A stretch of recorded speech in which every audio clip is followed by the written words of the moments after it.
So I call it the 3 E's of AI. And this is something I've shown to a lot of different business leaders who just feel overwhelmed. And what I tend to look at is 3 different buckets. You have enablement, which is team enablement. So helping them to do things with more education behind the scenes. So instead of it being like, oh, we got to train everybody on how to do this, there's built-in enablement tools with AI that allow them to kind of shorten the curve of that learning. The second thing is efficiency. So those are just your overall tools to just do things faster and quicker. Your business's success depends on relationships with customers, relationships with employees, and relationships with stakeholders. What do they all have in common? They're all human. Because no matter if your business is B2B or B2C, it's really H to H, human to human. Welcome to the Human Connection Podcast. I'm your host, Karl Ponto. Each week, I'll bring you stories, insights, and practical advice from experts that you can apply to your growing company and daily life. This week, I'm excited to connect with Samantha Anderson. She is a CEO and co-founder of Origin 63, a HubSpot solutions partner helping organizations increase revenue and retention by transforming how they use HubSpot. With nearly a decade of HubSpot expertise, Sam and her team have empowered 550 plus teams to optimize customer journeys, unify tech stacks, and break down team silos using repeatable processes and data-driven insights. Congrats on your HubSpot expertise and welcome to the Human Connection Podcast. Thank you so much for having me. Yeah, I'm really excited because something we talked about before we jumped on the call here or on the sort of recording is how important it is for businesses to be able to balance the AI and the technology and automation with the human side of business relationships. So how do you help people do that? Because it seems like something that so many companies aren't doing well right now. Well, it's brand new. It's brand new territory. So it's really easy to not do well because there is no real good standard yet, right? But so we've been implementing HubSpot for 10 years. Thank you for the great bio.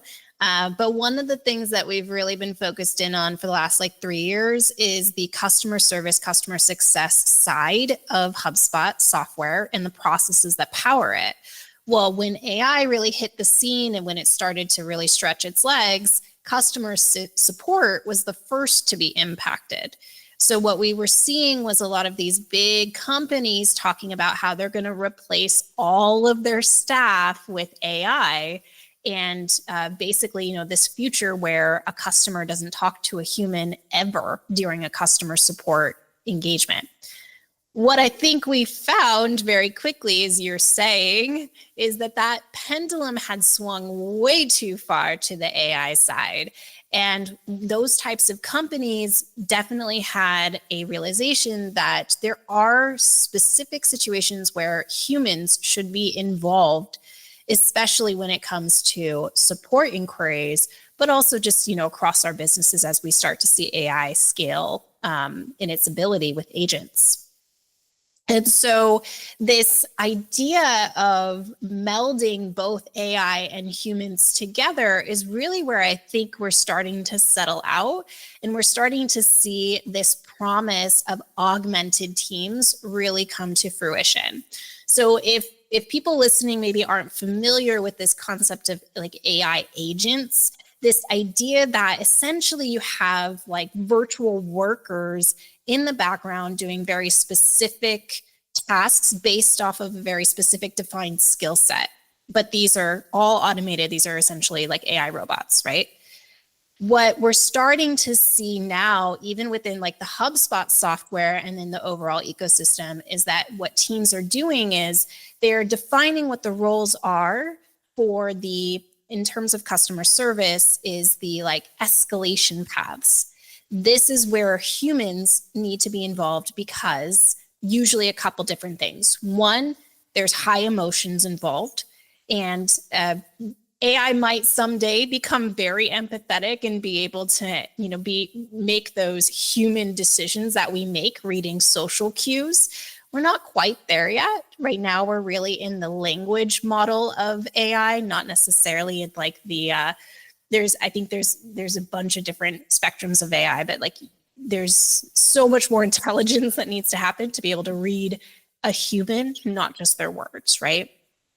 So emotion is one of those things.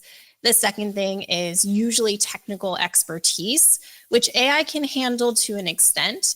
But when you have to lead people through certain steps, and then there's if, then, branch, and logic in a very complex industry, we have also been seeing like humans are required for that. And then the AI can do all the other stuff. I need a password reset. I need help with understanding, what's going on with my account, what my billing terms are, et cetera. And so what's happening is teams are not necessarily downsizing, but they're augmenting with AI and staying the same size as they scale. And that's great because those types of systems have always been cost centers. And now what we're finding is that the humans can do the work to become more of that revenue generation, the upsells, the retention, and the robots, the AI, can do all of that like lower level task-oriented conversations that people are happy to have with AI because they just want it solved and they want it solved quickly. Yeah, I've definitely seen that shift from like having to get a human involved in all the different like password resets and the manual stuff versus we're trying to get, like you said, companies trying to replace all the humans with AI and then realizing that when it comes to more complex stuff that requires more expertise or more or the more emotionally charged ones that are, especially if it's like with a big client, can be like, if this doesn't go well, this is going to tank the entire account and they're going to ruin the relationship. You don't want to leave that to an automated tool, but then having the right balance where now instead of having your human team members bogged down with all the minutia, that the AI can handle the smaller, less lower stakes, but often higher volume tasks that are very repetitive, and there's all like a simple solution. Just they have to go through this process. That's really simple, but then it leaves people would have more bandwidth and just brain power and energy to handle the more relationship crucial interactions, which then is even better because, like you said, it goes beyond just solving a problem, but it gives opportunities for those upsales and actually building a stronger relationship by solving these problems in a much more expedited and personalized way than just, go check out the fact page. It's like when someone has such a huge problem, they don't want to have to like dig through all the issues themselves and try and solve it. It's like, they want someone who knows what they're doing to come in and help them and get it back to what it needs to be. And it's one reason why I think just the example always pops out as the companies are doing it like the wrong way has been like Facebook forever has always been all like automated. There's no support staff to call if something's wrong. You have to look it up yourself. And it's just like, it's one of the many reasons why I kind of stopped using that platform at all, was because if you have any problem at all, you kind of like figure it out for yourself. And it just gives that impression of like, we just don't care about you at all. And so if you're in a business where you're, especially in like the B2B space, where losing a big client could be a huge amount of your revenue for the year, right? You don't want to be presenting that experience where it's like, we don't really care about you when you have problems. We're just here to try and sell you stuff. And so I think finding that balance between the AI and the human side of support is the way forward for a lot of these companies. And it's not just support. I use that kind of as the tangible example and something that we have all, regardless of industry, interacted with, because I don't, know how many times you've probably called your bank and talked to an AI operator before talking to a person, or gone on support sites like you're saying and talked to the AI bot before potentially reaching a person if it couldn't be solved. But we're also seeing AI start to augment sales teams and marketing teams. Again, I'm in the HubSpot ecosystem. We just had our big conference and we saw massive amounts of new AI features and tools being flooded into the platform, including more agents that are actually working within the CRM. And the reason I mention that is, sometimes people get a little overwhelmed, and I might be jumping ahead a little, but if I can, I have a framework that I usually like to bring to these conversations for how to even determine what to focus in on. Does that sound like a good thing to go into? Okay. Oh yeah, I love it. So I call it the 3 E's of AI. And this is something I've shown to a lot of different business leaders who just feel overwhelmed. And what I tend to look at is 3 different buckets. You have enablement, which is team enablement. So helping them to do things with more education behind the scenes. So instead of it being like, oh, we got to train everybody on how to do this, there's built-in enablement tools with AI that allow them to kind of shorten the curve of that learning. The second thing is efficiency. So those are just your overall tools to just do things faster and quicker. Some examples of that are just like, we probably interact with it every day. We're on Google here, so I'm sure you probably have seen in Gemini. Now they'll read your email and suggest a response. Like, those are efficiency type tools. And the third thing is experience. The third E is experience. And this is more of your outward facing. And that's what we're kind of talking about here, which is how do we use AI to make a better experience, a more rich contextual experience for our customers so that they feel known and heard. And that's where we're really seeing AI, not just in customer success and support, but also in marketing with helping to personalize, like actually personalize communications based off all the data that we know about this person. So it's kind of wild that with AI, we can now take that one-to-one relationship at scale, and we can do that with marketing tools and sales tools because AI has all this data that we've collected on the relationship and the context of who this person is, and is now basically enabling us to have those conversations like we're having here, because it knows, to an extent, who the person I'm talking to is.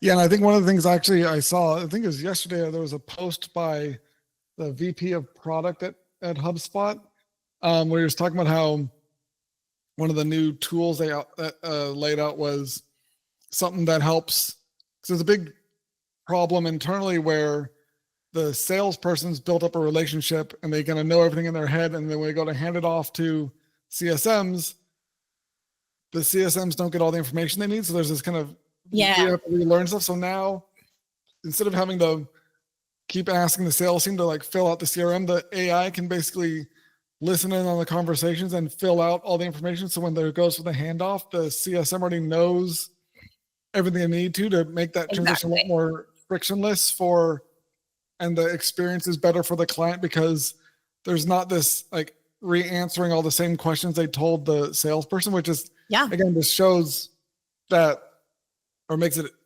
the client feel like they're actually listened to the first time. Because a lot of businesses with how siloed marketing and sales and onboarding are, it often feels like for the clients, like they get into a relationship with someone with multiple personality disorder because it's like, I just told this, like, how do you not know what I already been explaining? It's like, you feel so differently. And like, it's such a weird experience that it leads to a lot of more like this kind of churn and lack of lifetime value because people just don't feel like they're really being heard or like they're not understood in the same level. So if you have these tools like with HubSpot that sounds like a great use of AI is to kind of fill in some or kind of smooth over some of these friction points in the handoff process that have probably been a common stumbling block for a lot of businesses that now, and the client, it's AI increasing the level of connection by making sure that people understand who they're talking to when during that handoff, which is it's so important. Yeah, and we have a little bit of a running joke in house though that yes, AI can write your emails for you, but you probably should edit them because AI is still really bad at writing emails. But that's so short-sighted. Like if you only take like where we are right now in AI and then write it off saying, oh, it can't do that. It doesn't mean it won't be able to. Like in the next 5 years, we're going to go from, dial up to Wi-Fi in terms of the AI world. And so it's good to pay attention to what it can't do today and to realize that that's where we augment with humans, but also to understand that we're still in its absolute infancy. And it's good to understand what it can do so that you understand where it's going, because it's going fast. Yeah, and it's something that I think and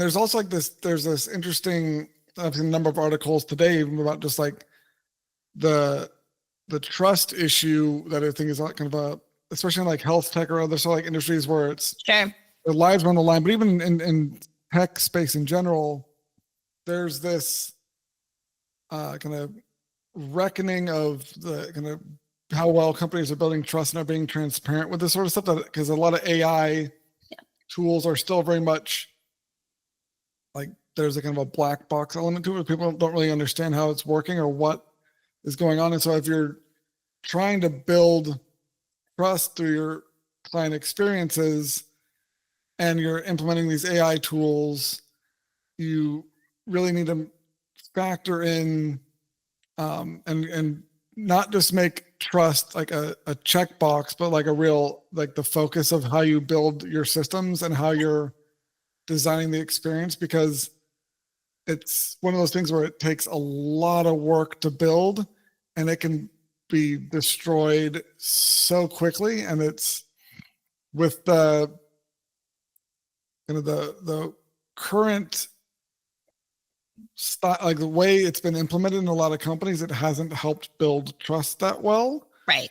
And it's often done a lot more damage than good. And so I think it's indicative of how, yes, things are moving really quickly and they're evolving really quickly, but it's the way it's implemented and the prioritization of how companies implement it is something that and like their motivations for doing so, I think need to shift from just, oh, we can use this like to save a lot of money, or we can use this to like to automate a bunch of things that, and because we just want to get things like a quick win versus how are we doing this like with like the client or the customer's best interest, or how do we do it with the employee's best interest? Because that focus will allow them to get what they want, but also have like keep it longer.